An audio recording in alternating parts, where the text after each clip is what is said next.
Hi guys, welcome back to my channel. So I am down here today because I wanted to show you guys what I got today. So I've only got a few bits, but I had my job induction today, and afterwards I decided to go charity shopping because you guys know I do love all things spooky and different.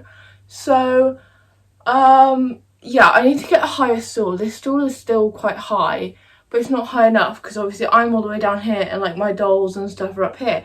So yeah, but I first want to show you the book. So I got Spawn by Sean Hudson because I'm currently reading Heathen by Sean Hudson. And this one is about a cult and it's very graphic. I must say, if you want to read Sean Hudson, you definitely would want to be over 18 and don't be fazed by graphic kind of gory scenes. But yeah, so I found this book today, and this is Spawn. So this one is placed in a hospital. So released from a mental hospital where he has spent all of his adult life, Harold Pierce is given a job as a hospital porter, but that job involves the disposal of aborted fetuses, something which brings back nightmare memories of Harold's accidental killing of his baby brother years before. A time of trauma and terror has begun, terror heightened by the escape from prison of a convicted killer, Paul Harvey, who, hunted by the police, embarks on a murderous rampage. Pierce and Harvey, both disturbed, are about to unleash a terror beyond belief. So I went to the air ambulance stall, which I quite often volunteer on, and I thought I'd just go up and say hi and have a little look. And she had a few Sean Hudson books, but I must say that his books I find could be kind of scaled down a bit, and I do find them quite hard to read. I tend to read them a little bit at a time. They're not really the kind of book that I can sit down and just read for hours. So yeah, but this one drew me in because of the mental hospital background and also the hospital background, because I love that kind of horror. I actually recently bought a few books from the works.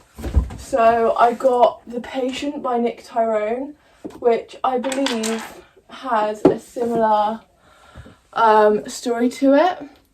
So this one is Mr. and Mrs. Syncope are anticipating the birth of their first child.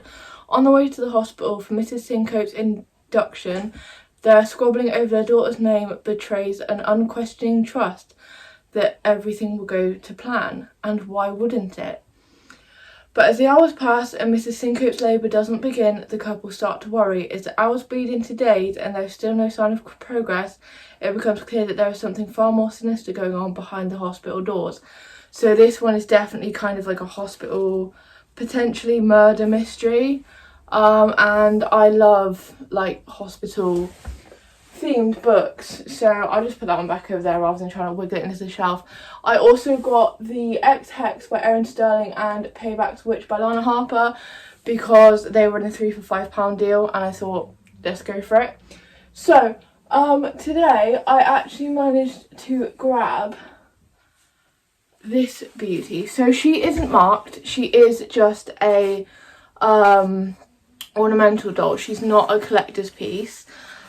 She was only £4, and what drew me to her was the fact that she has some glue spilling around her eyes, and I saw potential to make her into a spooky doll. She has a kind of suede-y feeling dress, and very cute little hat.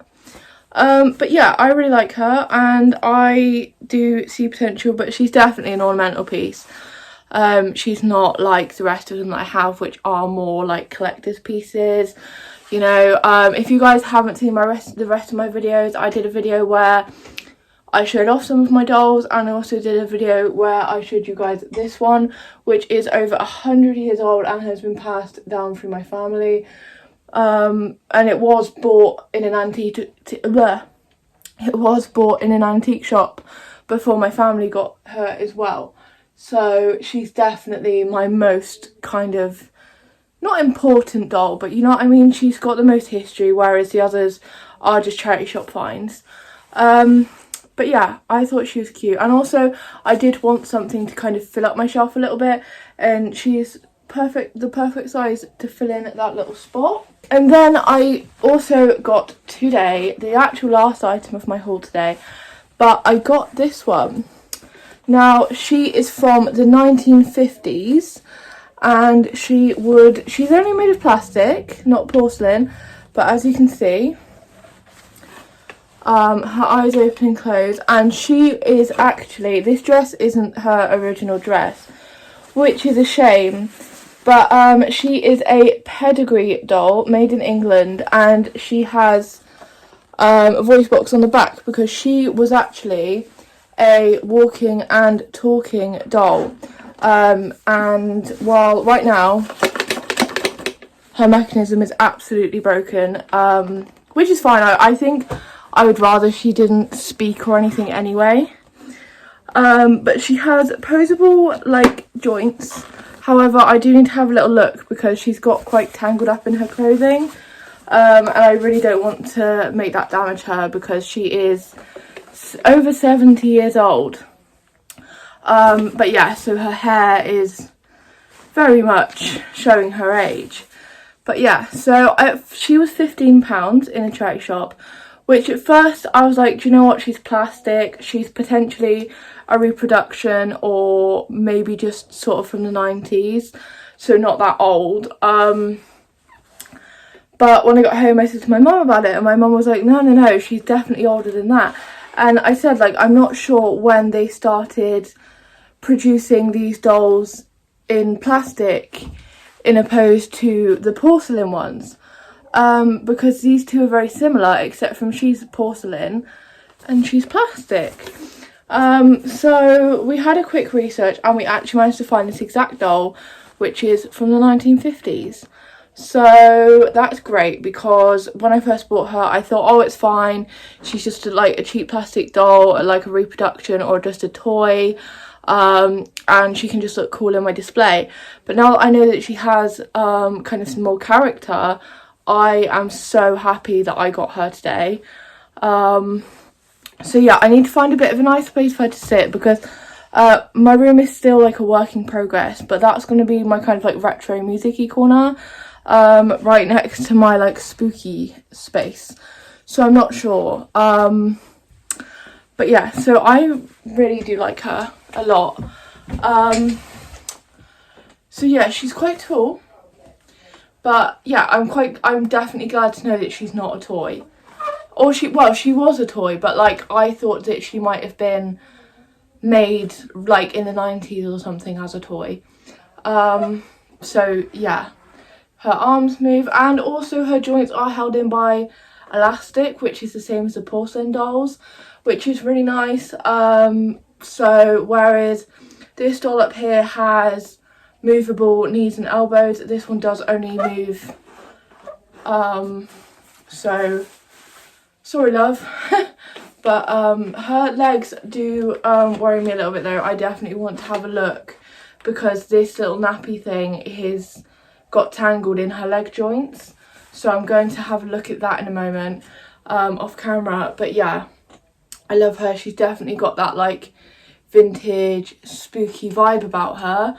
So yeah, I'm gonna have a look at what I can do to kind of help keep her in a good enough condition as possible. But yeah, for now she's gonna live in that little corner space because that's the safest place, to be honest, for now.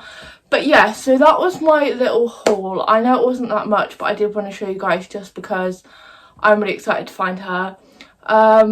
So yes, thank you guys so much for watching. I will be having another spooky piece find video coming up soon because the charity store that I volunteer for, I went to see her today where I got the Sean Hudson book. She's got some more like haunted ghost kind of books for me, so I'll be doing another video on that. I also have a couple more books that she's given me that I haven't done a video on, so I'll include those in there as well. So yeah, if there's anything that you guys want to see from me, if you have any questions about my doll collection, please feel free to ask. I will leave the links down below to my other doll related videos. And yeah, as always guys, comment down below. I love to hear from you. Any video ideas, any comments, say hi, what did you think, do you have any questions? You know all that stuff guys. Yes, everything you'll need will be in the description below, and I will see you guys in my next video. Bye!